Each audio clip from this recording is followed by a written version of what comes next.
Hey, it's my friends. Well, it's good to see you on a Friday. We made it all the way to Friday. I was really looking forward to the weekend. I don't think the weekend's that much different than the regular days anymore, but still, Saturdays and Sundays seem like they're a little bit different. Hey, today we've got an interview with Natalie Torres. Miss Torres is a new English teacher at the middle and high school. This is her first year teaching, and to add to it, she got married in the fall. And so she's had a lot of change in the last year, not just because she's a new teacher and got married, but now having to deal as a teacher with the COVID quarantine and how she's processing all of that and staying connected with her students. She talks about all those things in this interview, and it'll give us a chance to get to know her a little bit better. So enjoy this interview with Natalie Torres. All right, everybody. Wow, this is so cool. We have Natalie Torres, who is a first-year English teacher in Bellevue. First year. Started school, they quit half of school for her. So what an experience. And that puts her in a really unique perspective. But she's also one of the staff members at Bellevue, and really appreciate her taking some time to talk with us. Natalie, how are you today? I'm good. I'm good. How are you doing? I'm doing really well. It's a beautiful morning. I wish it was a little bit warmer. I think we all feel the same way. I don't know if you heard, but in southern Iowa, they're now under a winter storm warning for 6 to 9 inches today of snow. Oh my gosh. Yeah, so I'll take. I'm not in southern Iowa. Yeah, I'll take what we have. It's not so bad. So yeah, we're just doing these interviews to kind of keep people up to date and connected in the community. What you been doing for the past month while you've been sitting at home? What kind of things have occupied your time, and what have you been spending your hours on? Yeah, I have been watching a lot of TV and movies. Some that I've already seen, some that I haven't seen. My husband and I were trying to get through the entire Marvel series in chronological order, but we stopped around Iron Man 2 because we got a little bored because we've already seen them all a million times. That's okay though. We've also been playing a lot of board games, and I of course have been reading a lot because I'm an English teacher. That's what I do. And that's your job. You have to do that. Exactly. Well, you certainly didn't expect as a first-year teacher to have one of the great crises that the world has ever experienced impact your job as a teacher. What are some of the struggles you're facing just as a teacher having to deal with this, and as a first-year teacher especially? Yeah, I think it's a really unique situation for me because I don't have previous years to compare this year to. So I think it'll especially be interesting next year when I hopefully have a full year of fully attended school. And I think I might get through March and be like, oh wait, there's more. I'm so tired. I need to be done. Yeah. They just keep coming back every day. That's good. And I also think being a new teacher, since I was already kind of creating and adapting things the way I wanted to do them, in some ways it might be a little bit easier for me than more experienced teachers because I'm already kind of used to making new things as I am making new things virtually. That's really interesting. And so, of course, I'm out on a limb here, but as a younger teacher, you're probably a little more comfortable with the technology aspects of what teachers are being asked to do in terms of providing content or giving kids opportunities. Are you finding that okay, challenging? What's it like for you to try and adapt into the technological world? Well, I already had all of my classes on Google Classroom anyway. So it's just kind of, for me, it was kind of a natural addition. And now I'm just doing more on Google Classroom than I was before. Cool. Awesome. So we're going through something that we're calling Bellevue Inspire, where we're encouraging families and individuals to be aware of these 5 different areas with the acronym SPIRE from Inspire: spiritual, physical, intellectual, relational, and emotional. And so in these interviews, I'm just asking people, what you're doing professionally, but also individually, how you're handling these things. And so just go through all 5 letters and let's just have a conversation about those, about what you're doing. And you just got married this year. Am I right about that? Yeah, because you I did. Yeah, I got married in October. And yeah, because you started the year as Miss Vernon and now you're Miss Torres, which Yeah. is really a Yeah. cool transition anyway. But that's a whole nother challenge, and maybe that'll enter into our conversation. But we'll just go through them in order. So the first one is spiritual, and spiritual has to do with faith and God and those kinds of things, but also just how are you making sense out of this, and what are you doing to help yourself find meaning and purpose? Yeah. So I do attend virtual church on Sundays in terms of faith in God and all that. So that has been really nice. It also is nice because I don't have to get out of my pajamas to go to church. People may never go back to church again. Or the dress code will just be completely lax. That's good. But I also do some yoga, more, not as much as I want to because I get distracted by other things, but I do some yoga meditation stuff to kind of get my thoughts in order and relieve stress and stuff like that. Cool. Good stuff. The next one, the P is physical, which has to do with making sure that like we're taking care of ourselves physically, eating well, drinking water, getting some exercise, not just lumping on the couch and watching the Marvel series, you know, some people are doing that. But really, what are you doing for yourself physically? Yeah, well, on nice days, my husband and I have been taking our 2 dogs out on really excessively long walks, while social distancing, of course, crossing the street when people come the other direction.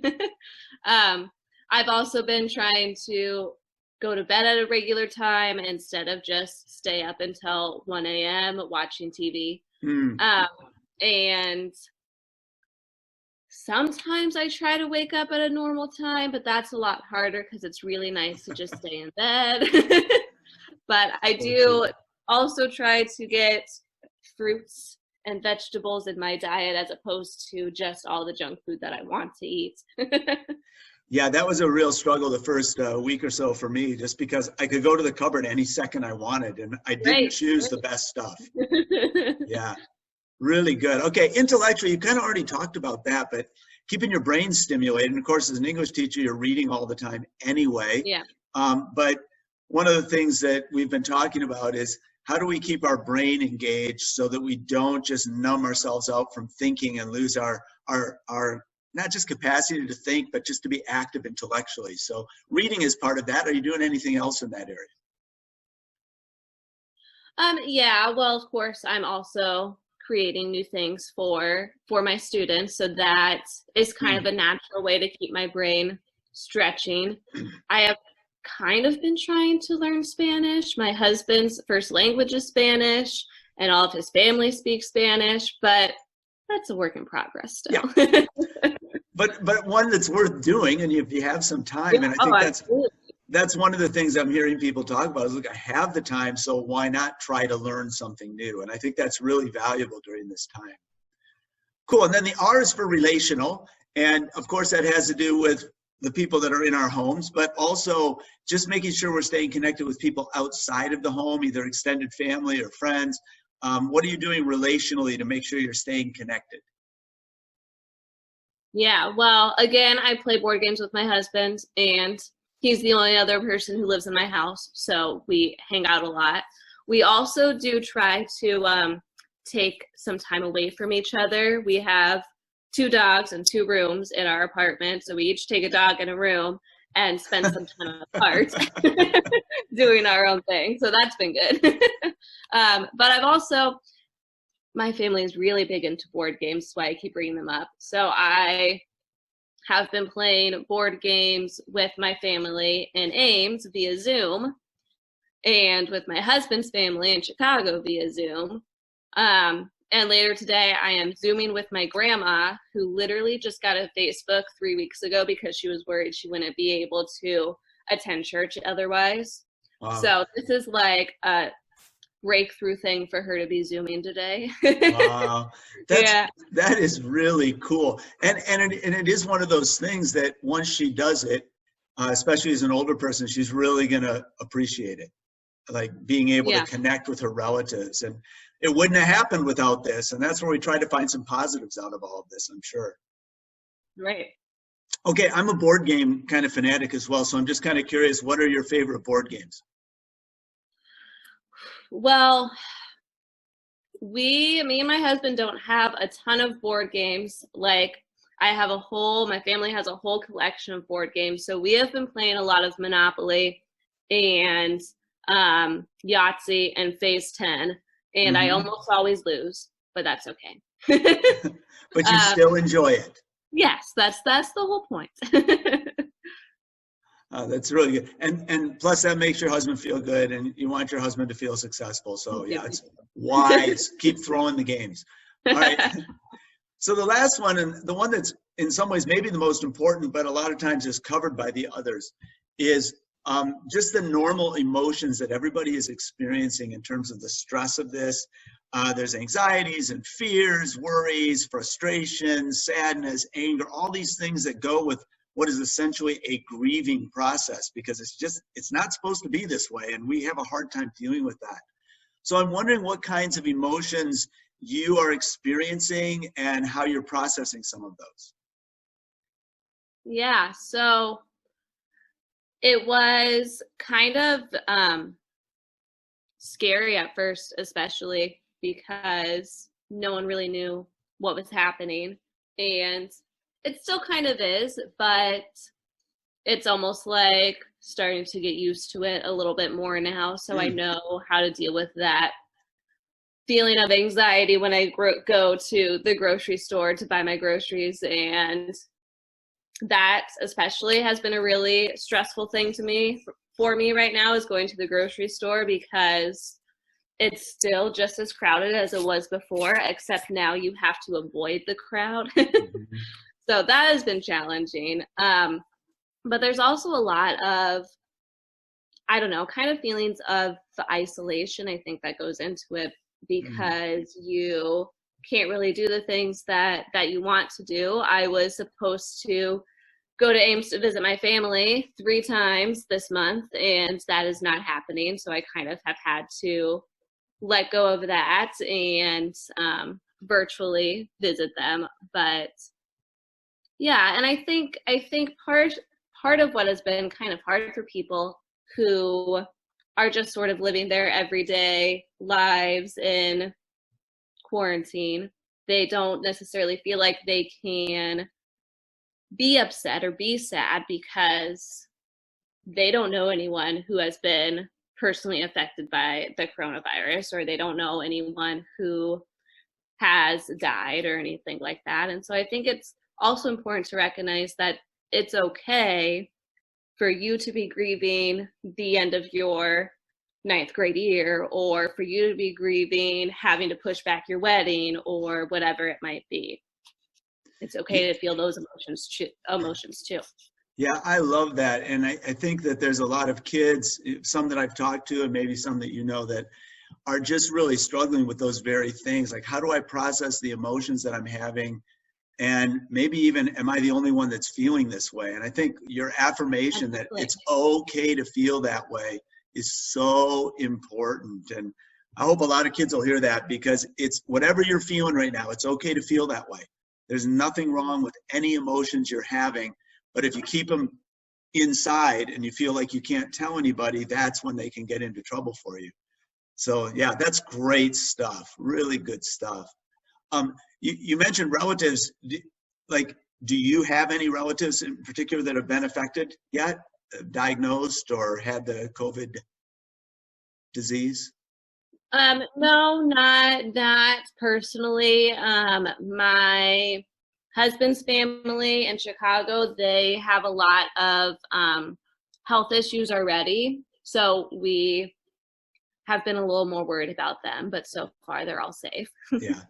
Yeah, that's the tricky part, is to worry about people that you can't actually see. That's a really tricky thing. Yeah. All right, well, that was great. That was really good stuff. Final question in our interview is always this one. What's one thing you're learning about yourself or about life right now that you're going to take into the future as an improvement or upgrade, or this is really going to be helpful to me as I go forward and out of this time? Yeah. So I think for me, especially being a first year teacher, it's been pretty easy for me to just get completely wrapped up in my work and getting everything done super quick as soon as I can. And I love doing that. I love doing that for students. But I was really struggling with kind of developing a solid line, a solid work, personal life boundary during the school year because it all felt so important. I all had to do it right away. And so I think I have been doing a lot better with that, especially since all of my work is now at home. I have to kind of figure those boundaries out for myself and can't rely on, okay, when I leave the building at 6 p.m. Wow. So I think that is definitely something that I'll carry into when we return to school. I think I'll be a lot better equipped to handle when is it time to work and when is it time to not. Wow. I have to tell you, Ms. Torres, I've been working for 35 years. It only took me 30 years to learn that lesson. So you are ahead of the game. That is so brilliant. Well, this has been great. I don't know. Do you have anything else you want to say to everybody before we end this interview? I don't think so, except for that I miss everybody.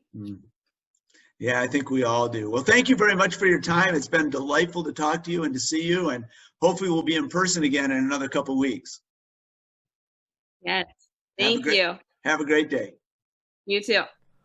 Wow. Thank you so much, Ms. Torres, for spending the time to do that interview. It was great. You know, I really loved the ending points there where she was talking about, you know, we're all having a lot of different emotions, and it's okay to feel whatever you're feeling. Like, it's okay to be sad. It's okay to be frustrated. And that's definitely our mental health tip for the day. Not to get confused about your feelings as if you should or shouldn't feel them. We say this a lot when I'm working with the kids at school. Emotions are not good or bad. They just are. And what's important is that we find healthy ways to deal with those emotions, not to try to pretend like we're not having them. So if you're going through these times and feeling a little bit scared or anxious or sad or frustrated, and then you feel like you can't show those emotions because it'll be a burden to your family or it's wrong to show those emotions, I just want to encourage you today as families to get together and talk about what you're really feeling. If you go back through some of these videos, we talk about emotions specifically. And if you need a specific one and you're not sure which one, send me an email. I'll be happy to hook you up with one or talk with you about what's going on with the emotions for you and the emotions for your family. We may not be able to be together physically, but in this world of technology, we can still be connected. So if I can be of any service to you, please contact me at the email below. Ms. Torres, thanks again for all your time and for your willingness to share with us what's going on in your life.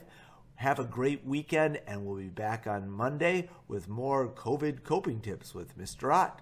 Have a great weekend.